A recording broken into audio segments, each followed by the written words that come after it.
I've already said to the missus I want to be world's strongest man in 2030. So I've started training already.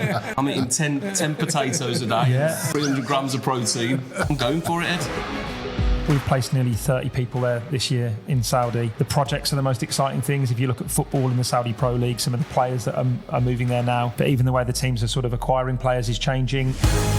Luke Littler hadn't won that title. It's something that had been avoiding him for a long, long period of time. And as soon as that final dart goes in and he wins, it's obviously all over the media. And the media valuation that comes with that, with someone like Luke Littler, is big. And it's a perfect demographic for their brand and their product. It's episode 3 of The Deal Room with Sporting Group International and Sporting Jobs. My name's Ed. I'll be asking the questions, but as always, the expert analysis comes from Sporting Groups International, Adrian and Ian. Hello, gentlemen. How are we doing? How you doing, Ed? You okay? Yeah, very good. And then, of course, from Sporting Jobs, we have Harry. How are we doing? Very well, thank you, Ed. Thank you. Harry, you might be a little bit redundant for this first part because we're talking Battle of the Beasts. I feel like I've got to address this elephant in the room because I keep seeing pictures popping up on LinkedIn of Ian and Adrian with a massive man. What is going? It looks like a proper lads' holiday. That. What was going on? Oh God, you didn't mention the G.O.A.T, you didn't mention the Birkenstock either. Oh, is we that, got absolutely slammed for wearing in our official photo shop. But, yeah. So tell us a little bit. So you're off in Malta. This was Battle of the Beasts then, basically. Yeah. We ended up flying out on a whistle-stop tour to Malta. It was Wednesday came back late Friday night. We went to see the filming of Battle of the Beasts, which I think when Ian struck the deal, we kind of got a view of what we were going to be expecting. There was a belly flop challenge and there was, medley, there was an eating challenge. But just to be in and around, like, literally the world's most strongest people, and like compared to me, who's a little short arse, who literally looked very small against them, was a very, very kind of overwhelming opportunity. But it was beautiful, centre of Malta, on the beach. The weather was absolutely glorious. But it was an interesting thing to see. And I know obviously Ian doing the deal and bringing it to fruition, and obviously securing G.O.A.T as the official partner to sponsor the full event. It was good to get in contact with them as well and meet them and just get a firm view of whether there's further things they can do in this kind of space or maybe other sports. Yes, so it was Eddie Hall, wasn't it? Former world's strongest man. I think 2017 was when he won the title. He is an absolute man mountain as well, isn't he? You're relatively tall, but you did look. Both of you look pretty small. Relatively tall. I mean, don't know about that. What measuring tape have you got? This is true, actually. That would probably be a bit generous there, to be fair. Tell us a little bit about the deal then. So what was the deal and how did it all come about? It came about, and this is an important thing actually for us as a business. We leverage our network quite a lot. It's really, really important. We class them as kind of like T1s, don't we, across the group, and we build relationships, not necessarily with people that are going to do deals, but people who can influence deals, and they can literally connect you with other people within businesses, etc. And that's exactly what happened here. A chap called Joe Housley, he's friends with one of the guys that works at Camelot Films, connected the dots. We then obviously had an initial chat to see if we could help, see if we could support. Loved the concept. I've been a World's Strongest Man fan for a while, actually. I've always been fascinated by how these guys and girls can just lift such heavy weight. Anyway, awesome. Loved it. And the whole concept was they want to try and, it's still a serious event, but they want to try and bring the humour side out of the event as well and actually tell the story as to, these guys aren't just huge, unbelievably strong people. They've actually got a lot of intelligence. They're very caring. They're very loving. They're just normal guys and girls that just want to entertain fundamentally. And do you know what? That's what clearly came across when we were out there. Some of these world's strongest athletes are just really humble people. You see these huge specimens, but they're just lovely, lovely people. And yeah, Eddie Hall was a great guy, and we've connected with him and continue that connection to this day. And that's as a result of going out to Malta fundamentally. So who approached you first? Did they come to you saying, look, we need a deal for Battle of the Beasts? Or did you have a sponsor that you were like, we're looking for the right vehicle? It's like everything, and I think we mentioned this in previous episodes. So what we would tend to do is we'll get under the bonnet of what the rights holder is looking for, what the objectives are, what their brand values are. We'll look at the audience figures, social media following, demographics of the sort of like viewership that they're looking to achieve. Is it going to be televised? Isn't it going to be televised? Which territories is it going to be televised in? And then once we've got all of that and much more as well, is we'll kind of, as a group, we'll get together and go, right, guys, we've got this opportunity.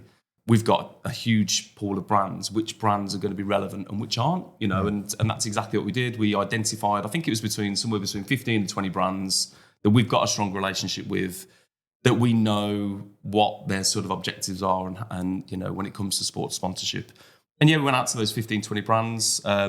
Just so happens that G.O.A.T came back to us pretty quickly.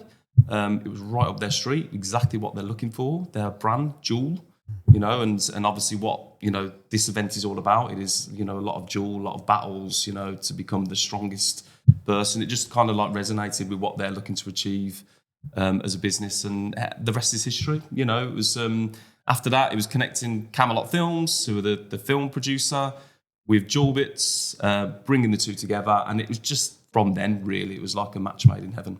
It's an interesting proposition because it sounds almost like they're going a little bit like the American wrestling, that they want that personality side, that show. It's that sort of crossing that line, isn't it, between entertainment and sport almost? Is that? Do you think where a lot of things are starting to go now? Yeah, I think from my perspective, going out there, obviously I've watched World's Strongest Man as it has over the years, and you know, seeing the events and how they unfold, and you know, even the injuries. You know, there's one guy that literally did the first event, which is called like the medley. Literally, you'd have to take a boat out, row a boat out, and then row the boat back into shore, jump onto shore. They've got 300 kg chests. They have to then put onto the back of like this cart and then get back into the water and swim out. And these guys, you know, they're like 200 kg, some of the guys, 200 pounds, sorry. And they literally were having to swim out into the ocean. And there was guys that were literally drowning because of the weight of them. Yeah. But the whole thing around what they've tried to do is there was a lot of humour. When we were, you know, certainly Belly Flop Challenge, there was a female athlete that was drafted in to participate. And some of the things they were saying around her doing the belly flop and whatnot was like, you know, it's quite edgy. Right. But I don't know whether they let her make the camera. But, you know, there was quite a bit of, you know, there was a couple of guys that had inserted some implements down their trunks as well that made things look a bit interesting. And I think for kids that are in the arena and obviously watching that, but they were just trying to get some kind of content really. And I think Eddie's humour, but also authoritarian approach. You know, he's quite an imposing gentleman. You know, we just shook his hand and he was like, these guys came up to him while we were talking to him, and he just literally was like, wait there, you know, we're talking to someone else. And this guy was like, oh, okay, you know, if someone tells you, it's like, you world's strongest man, to move away, you move away. But I think, look, what will happen is, as all these companies do, these film companies, the edit will be unbelievable. You know, kind of like, we'll be like, well, that didn't happen, or it did happen, but it wasn't quite like that. They will spend literally 4 or 5 months, I think we were told, getting the edit absolutely bang on. And I know for a fact they're going to sell that, be a Netflix or an Apple TV. It'll be someone like that will take it up for sure. It's interesting, obviously, you guys doing that deal, Sporting Group International, you think sport. And the question might be, is that sport? Is it purely entertainment? I'm not sure where that sits necessarily. Do you feel as an agency that's something that you're going to be looking into a lot more? I put a post out yesterday on LinkedIn that, you know, more around football centric, in the fact that I do, and I think I said it in a previous podcast actually, sorry, is that I do think that sport entertainments are merging. You know, I think a lot of these sports entities want to be more like media creators, content creators than anything else. If you think about it, there is that much to watch across TV, mobile. They've got to create something that stands out from the rest. So I do think you'll find that actually, yes, sport and the spectacle is always going to be there. That's always going to be the pinnacle of what the viewership is going to want to see. But they're going to want to see that entertainment factor as well. What more is going on? What behind the scenes stuff can I watch that I'm not normally going to get access to? And I think that's really, really important to really grab the imagination of the audience. Eddie Hall as well has grown to fame more sort of post his career, hasn't he? Like his YouTube following now, I think it's over a couple of million. He gets millions of views. 9 million. 9 million. He gets loads of views on his YouTube, and everyone wants to see what he's eating every day. Everyone wants to see his training schedule, how his life sort of evolves around his training plan. I know his little boy's training himself, isn't he, and things like that. And his diet is fascinating to watch. So again, from a content perspective, he's so watchable. He's got a podcast out now that I think I see a load of clips for. He's just captivating, isn't it? 100%. And I'll be honest, ever since I came back from Malta, and I'm not afraid to say this, is I've been following all these guys, all these athletes, just literally watching what they do day in, day out. I've already said to the missus, I want to be world's strongest man in 2030. So I've started training already. I'm eating 10 potatoes a day, 300 grams of protein. I'm going for it, Ed. I thought you bulked up a bit, and I thought that. Yeah. It always works as well from the content perspective, doesn't it? It's like mountains of food, and you see Eddie Hall with his top off, and he's about bending frying pans and all this sort of stuff.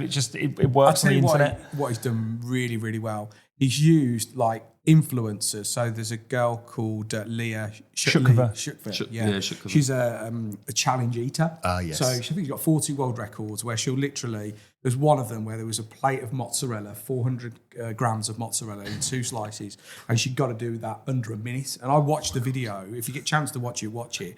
And literally it was like a silent pause in the room where she was like, which going to choke. It was wow. And she goes, I hope everybody felt the tension there. It was like, she said, I must admit, I was struggling. But Eddie has literally, I've watched some of his videos. There's a woman that's got the largest mouth in the world, based in the US.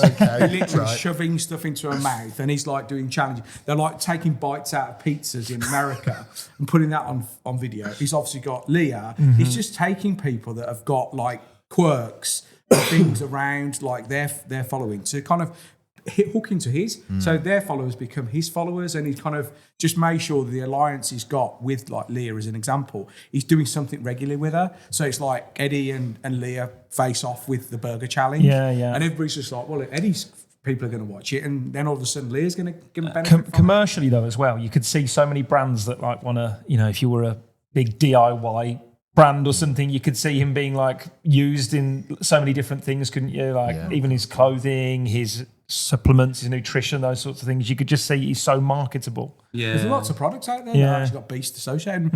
Interesting enough, we hooked up with Eddie as soon as we got back, and we've actually agreed with him that we're going to be responsible for acquiring some partners for him. Oh, brilliant! So he's got he's got a stable of partners at the moment. He's got a couple of own brands that he owns. But I've already got some really good ideas of how I think you could synergize the strength and the products, that potentially would assist him growing his brand with companies in many and sectors he hasn't even thought about. So, he's kind of got, guys, crack on, give you the green light, I'll pay you on success kind of thing. I see, okay. I think it's really interesting what you're saying about how he's collaborating, creating partnerships with other creators. It's very much what you're doing really with sponsorship deals, isn't it? You're creating partners to basically use audience for other people and kind of push them around. So it's not actually that dissimilar really, is it, I guess? You're right. In terms of the actual deal then for that sponsorship for Battle of the Beasts, is it a very similar deal that you might be doing with a football club, or is it structured very differently? I think there's a lot of synergies, definitely. At the end of the day, a brand will want, like G.O.A.T, for example, they want exposure, so they'll want to use assets where, they're going to get their brand on TV, through various different means, whether that be through Amazon, Apple, like Adrian mentioned.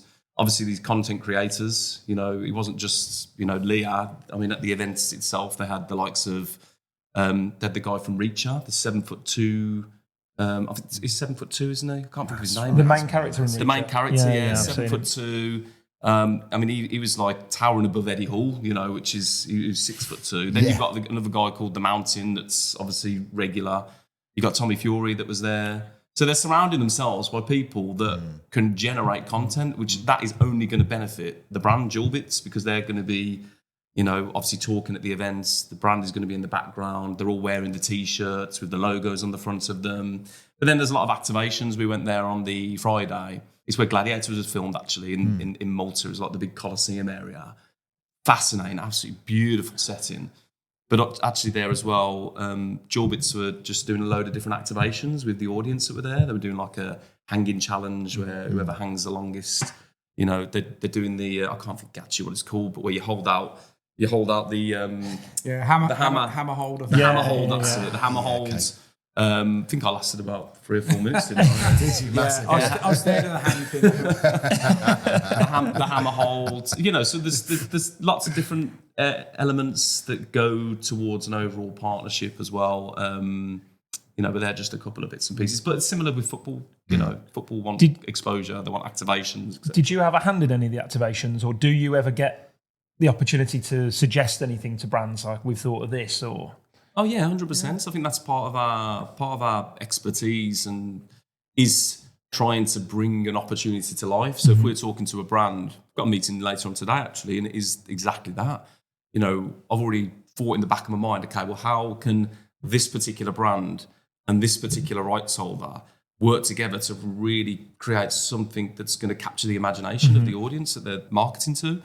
So we've always got to be throwing out ideas, trying to be a support mechanism really to a brand, to a rights holder, to make sure that there's a good marry up from a partnership perspective. And that's interesting because I think perhaps the perception might be that you connect them, you sign the deal, and that's the end of it. Goodbye, we've done our bit, sort of thing. Correct me if I'm wrong, but that probably is the case when it comes to a lot of agencies. If I'm perfectly honest, we don't want to be like that. And I think actually the fact that me and Adrian have gone to Malta, after the deal's done, we don't necessarily need to. We can move on, go to the next.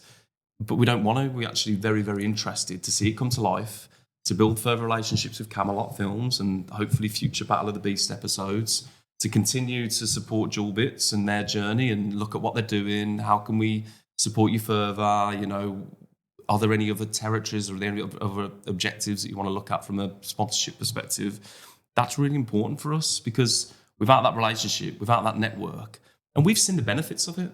Adrian just mentioned that we've already jumped on a call with Eddie Hall. And the reason, and we wouldn't have been able to do that unless we were, shaking his hand, looking at the whites of his eyes, just building that relationship. Yeah. Similar with the brand itself, and that's what we do. We did exactly the same at the PDC at the weekend. Well, I was going to lead on to that because that's the next big thing. It's been a big, interesting couple of weeks. I mean, very diverse in terms of the range of things that you've covered. So, Battle of the Beast to PDC, are they kind of interlinked in a way? Then, I mean, how did that all come about? What's that situation? I don't think they are specifically interlinked. They are from a sponsorship acquisition perspective. I think Ian mentioned in the first podcast that Gary Newbond had connected us to Barry Hearn. To try and assist Matchroom with acquisition of sponsors for their various events. They've got World Snooker Tour, they've got the darts. And it was quite clear for us that we wanted to break into that arena because it is literally, if you look at darts 20, 30 years ago and snooker compared to what it is now, Ian went to the semi-finals, I went to the finals. I hadn't been to darts probably for 10, 15 years. And it's like, still what I remember, everybody's dressed up, everybody's having a great time. This was a Sunday night as well. And it was just like, even me, I was, I don't drink. And it was like, I was bopping around to like the entrance music for the players. And, I took my wife as well. And she was like, come on, you're taking me to the darts. That is just, and I was like, come on, we'll just go. Let's just go and see what it's like. And she came back. She said, what? I had a really good night, actually. But the thing that you've got with that, Hire, who's been acquired and put into that arrangement, they are leveraging a huge exposure from that event. And, they have an activation on the night. Interestingly, the guy who we struck the deal with is probably one of the highest paid activators in sports sponsorship because he was actually on the stand on the night of the final and he made reference to it. He said, can't believe I'm doing this, but I'm doing it because I want to do it. But, that they will be seen around the world. Luke Littler hadn't won that title. It's something that had been a kind of avoiding him for a long, long period of time. And as soon as that final dart goes in and he wins, it's obviously all over the media. And the media valuation that comes with that, with someone like Luke Littler, is big, and it's a perfect demographic for their brand and their product. So, yeah, they are and they are linked. Are you seeing those opportunities rise then? Because we talked about it with Eddie Hall, that those personalities are becoming bigger, and it's actually more about them than it is the sport to a certain degree. And I guess that's probably true in darts. And you look back, you mentioned snooker as well, Adrian. That 20 years ago. They were focused on snooker and then they do their job and they go home. But there's so much more to it now. It is that crossover, isn't it, to entertainment, which we've keep coming back to, I know. But that seems to be the big thing, doesn't it, moving forward? Yeah, and I think, we're seeing the brands move with the product. So it's just been announced that darts will actually be featuring in Saudi Arabia in January, which we knew was coming. It's happened with boxing. It's happening in football. It's happening with, Harry has done a lot of work in Saudi Arabia from a recruitment perspective on a multi-sport arrangement. Saudi's strategy is literally to, demand that kind of level of excellence around sport. And if that means they have to buy in the sport to get the eyeballs and create maybe a visitor economy, or, that they're prepared to do it. They're prepared to put the money in. And I think where we are, we're fortunate that most of the sports that we consume day in, day out, we were accustomed to and we've invented, football, snooker, darts. They've all come from our great nation, so we've just been that used to having them on our TV screens, whether that be once a week on Match Today, or whether now it's like every hour or every minute. I think that's going to be the challenge as well for Matchroom, isn't it? I've just been watching the documentary of Matchroom on Netflix, which is amazing, by the way. Great, really great. I recommend anyone to watch it because it gives you a real good understanding of the business, but the people behind it too. Snooker and darts are really kind of like, there's a lot of heritage to them. Ali Pali isn't a massive arena. I think you get 4,000 people in there on the finals night. If that. The Crucible, I think, is like 1,500 seated, but steeped in history. Lots of people have won in the Crucible and value it as an arena. But I think that switch to Saudi is that there's money. All of a sudden, they're offering £1 million for a golden ball and a 147 and these sorts of things. And the same with darts. I'd imagine that there's going to be certain things around crazy finishes, and Riyadh season will push those sorts of things. But it's that balance between keeping the heritage of the sport and the people going to Ali Pali and the traditions with it, but also the big checks and prizes that could occur in Saudi. I think that would be really tough for them to sort of navigate, won't it? It's a nice point to bring you in, Harry, in terms of recruitment, because you must be seeing that, I guess, from a recruitment side, the different kind of roles and skill sets that sporting organisations now want, because they're making that crossover into the world of entertainment. Are you noticing that? Yeah, so Saudi's a great point for us. We've placed nearly 30 people there this year in Saudi. And I think a lot of people's kind of understanding of it is that, look, there's loads of money to be had there, tax-free salaries, but that's not necessarily the whole point here. I think the projects are the most exciting things. If you look at football in the Saudi Pro League, some of the players that are moving there now, but even the way the teams are sort of acquiring players is changing. Their profile and demographics of players are changing. There's 10 amazing stadiums being built. Have a look at the new stadiums that are going to be there for the World Cup. Look at the Aramco Stadium in Khobar. It's going to be an amazing sort of journey there. And I think the big thing and the reason that people are looking to navigate there is actually there's a huge opportunity. Commercially, when we're placing people from the Premier League out there, they're not going there for more money. They're going there for an opportunity to grow and build a commercial department and leverage brands to then maybe in a couple of years come back to the UK with that book of contacts that they could use in the Premier League and things like that. So, yeah, it's a hugely exciting time there. It has its challenges, working in Saudi, and I think the timescales can be quite difficult. The visa and Iqama process is quite difficult at times, and we're having to fly people into Bahrain to get a visa and getting family across. We've had people that won't accept the job unless they take the pets across with them. These sorts of things that are always funny about recruitment. But as projects go, the sort of switch to multi-sport projects, big esports projects in Saudi, it's a hugely exciting time from a recruitment standpoint, yeah. And is that a different world in terms of the hiring brief that you've kind of experienced, or is it very similar? Is there a standard set process, hiring brief, we look around, or is it a whole different ballgame? Depending on the client. There's a big push for Saudiization in Saudi. So initially, and what you've seen over the last couple of years is that a lot of expats have gone out there, and we've taken them from like high performance Olympic environments in Australia, New Zealand, the UK. Whereas now there's a real emphasis about finding the best Saudi national talent, which can be difficult because you won't find a paddle coach from a Saudi background because it didn't exist there. Yeah. But the best Saudi national Arabic speaking talent is really important right now. And we've grown a huge network there after a lot of hard work in the last couple of years. Because that's the interesting part, I suppose, really, that you go, okay, you put an advert out for a job, but quite often it's not the people who are looking that you actually might be after. So how do you make sure you find the right candidates? It's quite similar to sponsorship, really. There's two big things. Meetings are really critical for us. Same in sponsorship. We really want to understand our clients' wants and needs. And I think by going and spending time at a stadium, visiting a training ground, visiting multiple members of a team, you can establish what the culture's like, what the team fit is, what the objectives are of your client. Same in sponsorship.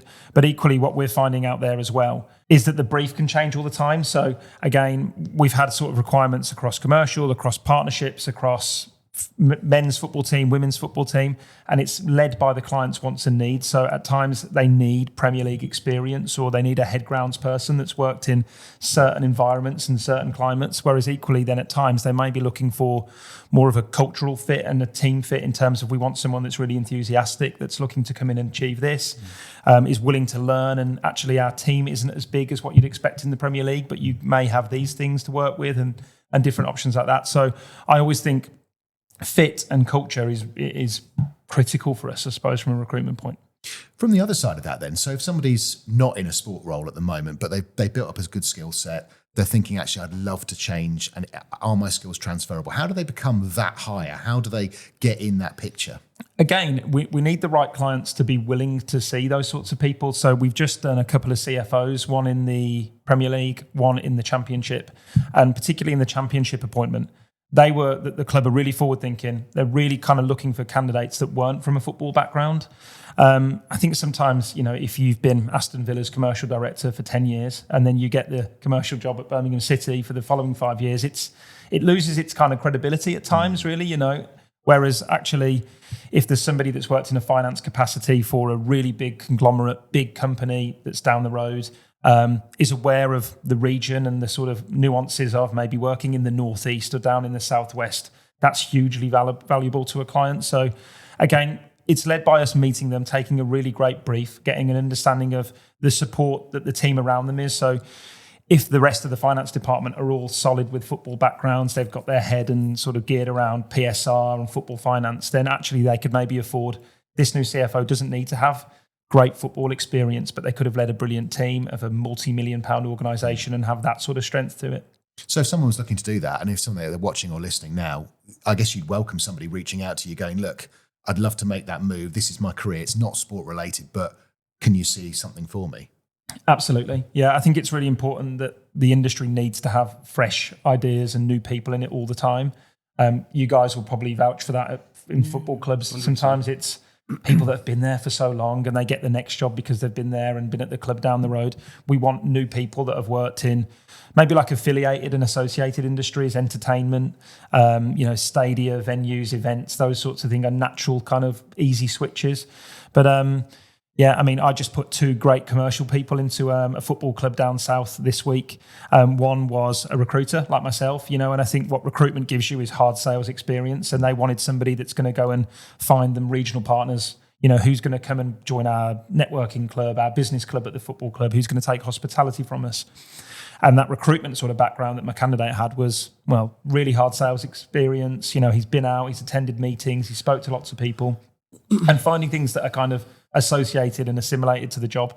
And I used to find, sorry to cut across, that when it came to recruitment, I found that if you did take people out of another industry, so, we've got someone in SGR at the moment, Taylor, he's our head of sponsorship. I took him out of the car industry.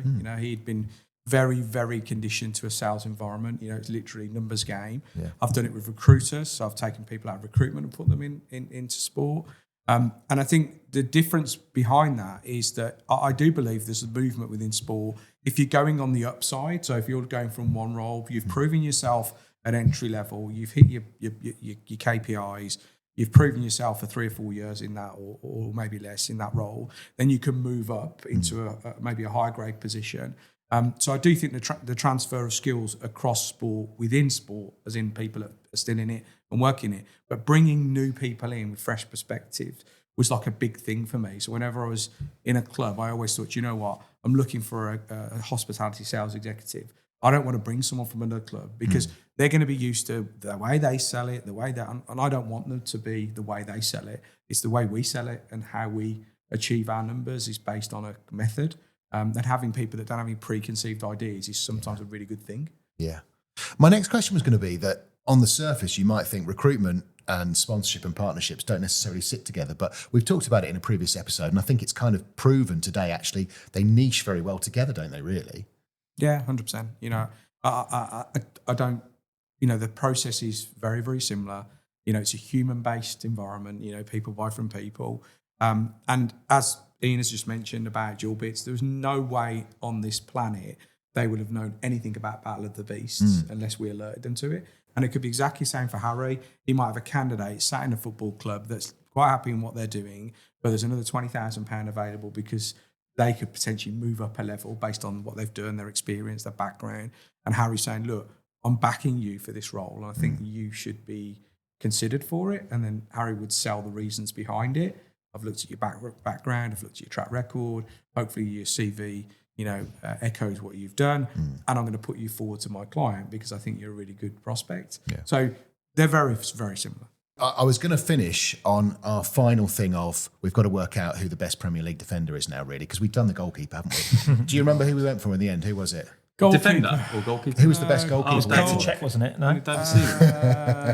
I'm sure it's David Seaman. It was David Seaman. So we're building from the back then. Best defender we've got to go for. Adrian, I'm going to start with you. Kyle Walker or Sol Campbell? Oh, Sol Campbell. Sol Campbell. Okay, Sol Campbell or Gary Neville? Oh, Sol Campbell. Oh, no hesitation. Okay, fair enough. Sol Campbell or Nemanja Vidic? Tough one. Still think Sol Campbell. Sol Campbell goes through. Right, Harry, on to you. Okay, Sol Campbell or Vincent Kompany? That is difficult. Vincent Kompany? Vincent Kompany, okay. Vincent Kompany or Tony Adams, Harry? Not in your era, mate. It just slightly falls outside of my era, but I'll stick with Vincent Kompany. Vincent Kompany. Okay, last one for you then, Harry. Vincent Kompany or Rio Ferdinand? Vincent Kompany. Vincent Kompany. Oh, no hesitation. Okay, Ian, here we go. Vincent Kompany or Virgil van Dijk? Van Dijk. No hesitation. All right. Van Dijk or Ashley Cole?